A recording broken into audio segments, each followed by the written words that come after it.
Well, you know when they say if it ain't broke, don't fix it? Well, this is a classic example of that philosophy. It is the second generation Mazda CX-5, which arrives in showrooms this month, aiming to continue its place as Australia's most popular SUV.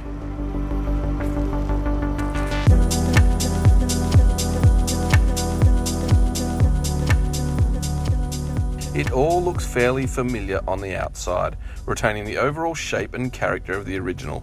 But the styling has been refined and the proportions slightly altered, as it is marginally lower and longer than before, and the windscreen has a heavier rake to give it a sportier profile.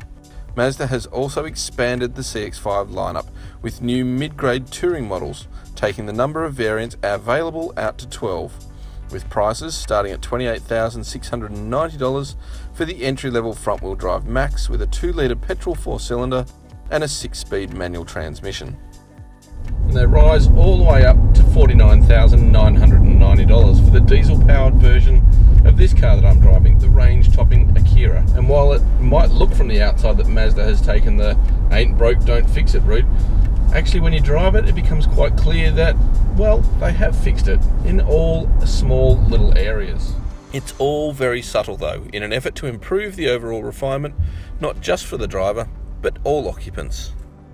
Now for starters, inside the cabin here is an all-new dash, and while it might not be as dramatic looking as the larger CX-9, it is even more practical than before. There's great cubby holes here for storage space, there's plenty of power connectors to keep everything charged up, and the materials and the general ambience is one of general premium quality. As it's always been, this high-set driving position is really well suited to modern drivers. You've got great vision, there's pretty comfortable seats, there's good adjustment to them and decent headroom. There's also decent all-round vision and a clear set of instruments in front of me. Now, new to this generation is a crystal clear head-up display which is presented here on the windscreen in front of me, and it's got just the right amount of information. It's got the speed zone that I'm in, it's got the speed that I'm doing, it's got the speed that my cruise control is set to, but also the distance for my adaptive or radar cruise control as well. It is just another part of the comprehensive safety package in the CX-5, on top of 6 airbags and automated emergency braking in every model, and more driver aids in the higher grade variants. But I'd have to say the back seat, well, it is still fairly cramped, particularly for this class of car now. But don't get me wrong, it's still big enough to seat 2 adults in comfort, but it doesn't have that fore and aft adjustment to get extra leg room or greater boot space that other rivals in this class do have.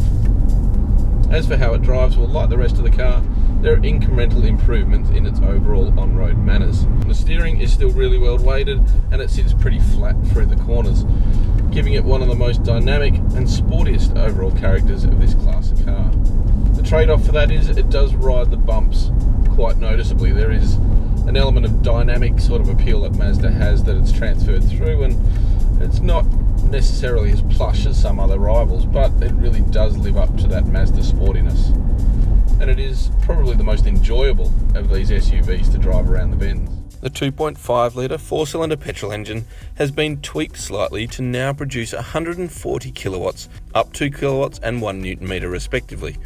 But it comes at the expense of fuel consumption, which increases marginally to a claimed 7.5 litres per 100 k's. But Mazda claims that figure is more achievable in the real world than some of its more ambitious rivals. The 2.5 litre engine, while naturally aspirated, doesn't have that low-down urgency of modern turbocharged engines. It does rev smoothly and it's got a nice kind of note to it. And it really is well suited to this character of car. It's also hooked up to a nice, sweet, shifting 6-speed conventional automatic with a torque converter. So none of that dual clutch snatchiness at low speeds, and relatively smooth shifts when on the fly. Now, one thing Mazda claims to have fixed is that bugbear that's always afflicted this car, and that's high levels of road noise intruding into the cabin. It's pretty hard to quantify it unless we had the old car back to back, because it's still there. There's still a bit of boominess from coarse chip surfaces coming through from the tyres. And while it's certainly not the best in the class, it's not something that's a deal breaker at the other end of the scheme either. Well, Mazda has done exactly what it needed to do to keep the CX-5 at the top of everyone's shopping list. It has simply refined and polished what was already a great family SUV into what has now become a brilliant family SUV.